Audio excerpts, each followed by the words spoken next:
In the vast tapestry of World War II aviation, certain aircraft shine like stars in the night sky. The Mustang, the Spitfire, the Zero. Names that echo through history. But what about the forgotten warriors? The planes that defied expectations and refused to fade away even when the odds were stacked against them. This is the story of one such aircraft. A dive bomber that should have been obsolete before the war even began, yet somehow became the last Japanese aircraft to sink an American warship. This is the story of the Mitsubishi Ki-51, known to Allied pilots by its code name, Sonia. Picture this. Mid-1939. The world teeters on the edge of global conflict. In Japan, Mitsubishi engineers are putting the finishing touches on a new aircraft, designated the Ki-51. The Imperial Japanese Army has ordered a light bomber, something that can support ground troops, dive bomb enemy positions, and operate from the roughest, most primitive airstrips imaginable. The result is a machine that looks, frankly, unremarkable. A low-wing monoplane with fixed landing gear, complete with those distinctive wheel covers called spats that make it look like it's wearing galoshes. At first glance, nothing special. But here's the thing about the Ki-51. It was built for a specific purpose, and it would excel at that purpose in ways nobody could have predicted. The Army designated it the Type 99 assault plane. The name tells you everything you need to know. This wasn't designed to be a glamorous fighter, dueling Zeros at 30,000 feet. No, this was a workhorse, a plane built to get down in the dirt, to operate from jungle clearings and bombed-out airstrips, to take punishment and keep flying. Under the hood sat a Mitsubishi Hi-26 radial engine, a 14-cylinder beast that churned out 950 horsepower. Not exactly earth-shattering, but adequate. This engine drove a 3-bladed propeller equipped with a large spinner at the front designed to smooth airflow and squeeze every bit of performance from the power plant.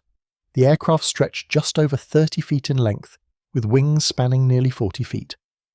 It stood 9 feet tall on those fixed landing gear, which might seem like a design flaw. After all, retractable gear reduces drag and increases speed. But those fixed wheels served a purpose. They made the aircraft simpler to maintain, more reliable, and crucially, they could handle the punishment of repeated landings on rough, unprepared surfaces. When you're operating from a hastily cleared strip in the Burmese jungle, simplicity beats sophistication every time. For armament, the Ki-51 packed a respectable punch. 2 Type 89 machine guns, 7.7mm caliber, mounted in the nose and firing forward. These gave the pilot offensive firepower for strafing runs, but the real teeth were in the bomb bay. The aircraft could carry up to 440 pounds of bombs, which doesn't sound like much compared to heavy bombers, but for close air support it was perfect, precision over payload, quality over quantity. And for defense, a rear gunner operated a single 7.7mm to 4 machine gun on a flexible mount, protecting the aircraft's vulnerable 6 o'clock position. The 2-man crew sat in tandem, pilot up front, gunner/observer in the rear. Maximum speed topped out at around 265 miles per hour at 14,000 feet. Again, nothing to write home about. The service ceiling reached 27,000 feet, and range extended to about 660 miles. These were modest numbers, especially when you consider what Allied fighters could do. But here's what made the Ki-51 special. At low altitude, where the air was thick and engines could breathe, this little bomber was surprisingly nimble. It could turn tightly, respond quickly to control inputs, and in the hands of a skilled pilot, it could be downright slippery. Production began in earnest, and by the time it ended in March 1944, 2,385 Ki-51s had rolled off the assembly lines. Mitsubishi built 1,462 of them, while Tachikawa Army Air Arsenal contributed 913 more. These weren't huge numbers compared to some aircraft, but they were enough to put the Sonia in service across the entire Pacific theatre. The Ki-51 first saw action in China, where the Second Sino-Japanese War had been raging since 1937. Here, operating against Chinese forces with limited air defences, the Sonia thrived. It could dive bomb enemy positions with accuracy, strafe troop concentrations, and most importantly, it could operate from primitive airfields that would ground more sophisticated aircraft. Pilots learned to love its reliability and its forgiving handling characteristics. Ground crews appreciated its simple construction and ease of maintenance. In the harsh conditions of the China campaign, These qualities were worth their weight in gold. But then came December 1941, Pearl Harbor, the Philippines, Malaya, Singapore. The Japanese war machine swept across the Pacific and Southeast Asia like a tsunami, and the Ki-51 went with it. The aircraft saw deployment to every corner of Japan's new empire. Burma, New Guinea, the Philippines, the Dutch East Indies. Anywhere the Imperial Japanese Army needed close air support, the Sonia appeared. In Burma, the Ki-51 found its calling. The China-Burma-India Theatre, as the Allies called it, was a nightmare of mountains, jungles and monsoons. Airstrips were crude affairs hacked out of the jungle or scraped from rice paddies. The terrain was so rough that many modern aircraft simply couldn't operate there. But the Sonia could. That fixed landing gear, those sturdy wings, that simple radial engine, they all came together to create an aircraft that could take a beating and keep flying. Pilots would land on strips that were little more than muddy clearings, refuel from hand-pumped drums, and take off again to hit Allied positions. The aircraft excelled at what the military calls close air support.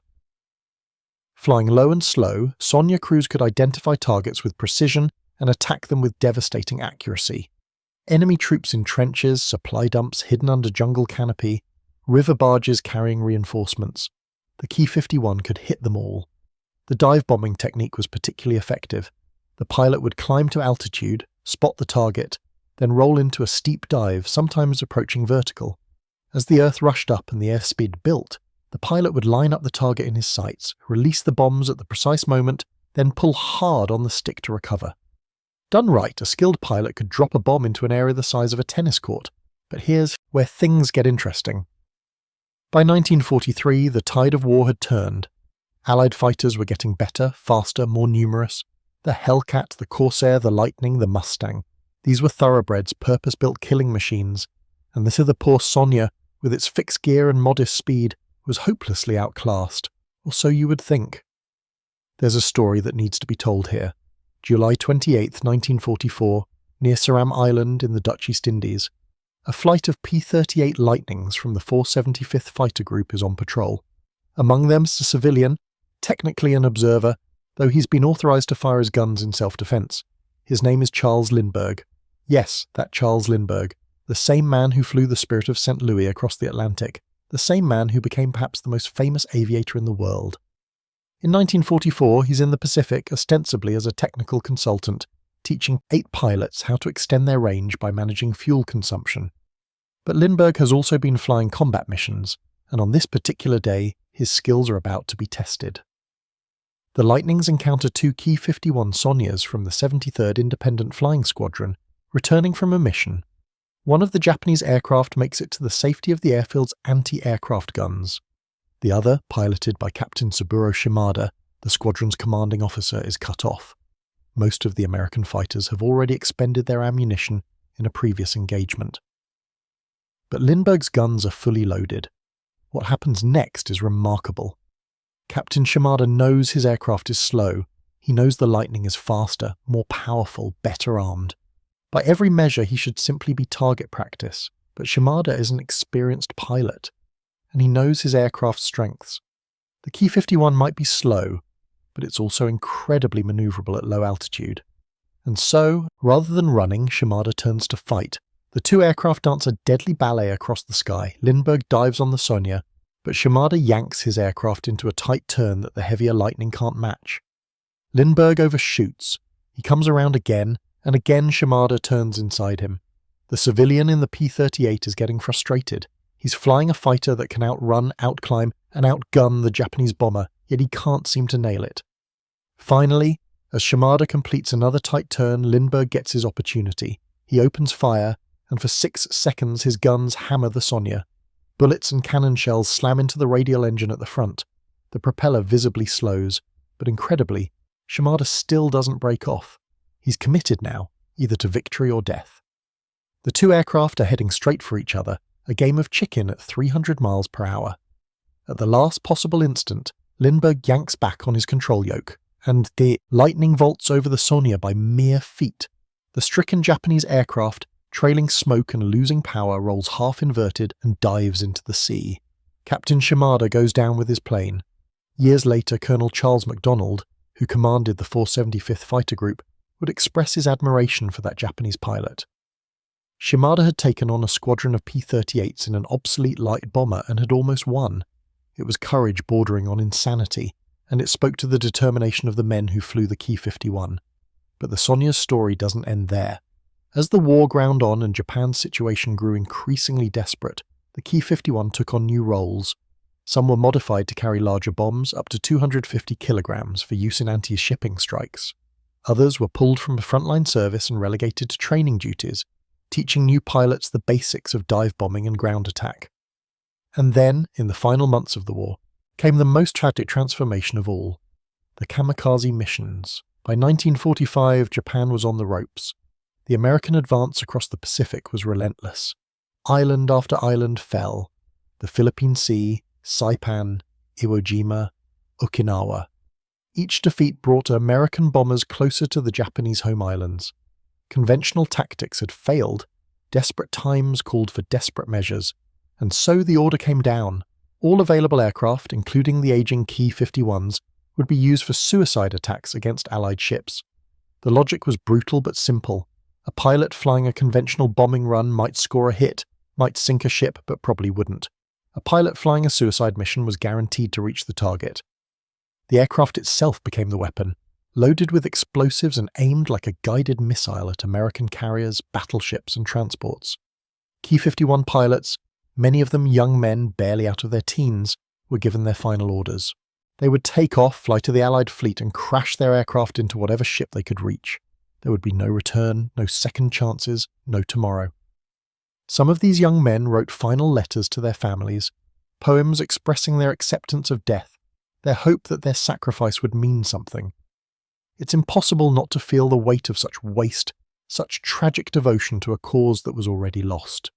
And yet, even in these darkest hours, the Ki-51 had one more surprise left. One more moment that would etch its name into history. August 6th, 1945. The same day that the atomic bomb obliterated Hiroshima, forever changing warfare in the world. On that same day, in the waters off Bali, a Ki-51 from the 73rd Independent Squadron spotted something. A surface submarine cruising through the Lombok Strait. The USS Bullhead, a Balao-class submarine on its third war patrol. The submarine's crew never saw it coming. The geography of the area, with tall mountains rising from the coast, had shortened Bullhead's radar range. By the time anyone realized an aircraft was inbound, it was too late. The Ki-51 pilot, whose name has been lost to history, made his attack run.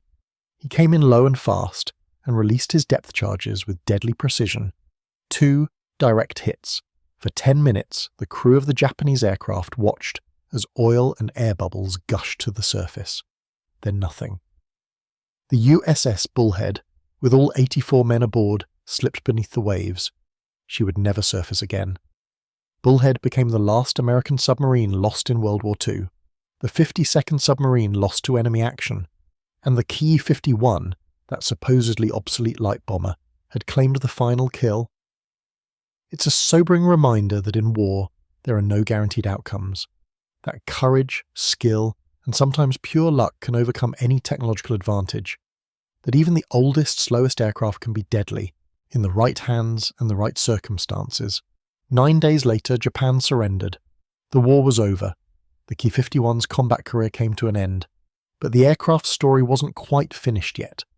In the chaos following Japan's surrender, various factions and nations scrambled to claim whatever equipment they could. In Indonesia, the newly formed Indonesian National Air Force captured several intact Ki-51s from abandoned Japanese bases. They renamed the aircraft the Gunte and put them to use in their war of independence against the Dutch colonial forces. From 1945 to 1949, the Sonias flew combat missions in a new war, supporting Indonesian ground forces and bombing Dutch positions. In China, both the nationalist and communist forces captured Ki-51s. The Chinese Civil War that erupted after World War II saw these aircraft flying on both sides of the conflict. The communists, who would eventually win that war and had established the People's Republic of China, operated around 100 Ki-51s. They used them for reconnaissance, light bombing, and ground support until finally retiring the last 4 aircraft in 1953. Think about that. an aircraft designed in the late 1930s, first flown in mid-1939, was still in active military service in 1953. That's remarkable longevity for any aircraft, let alone one that was supposedly obsolete. Even North Korea received some Ki-51s through Soviet channels after the war. And the French, fighting their own colonial war in Indochina, operated at least 2 of the aircraft.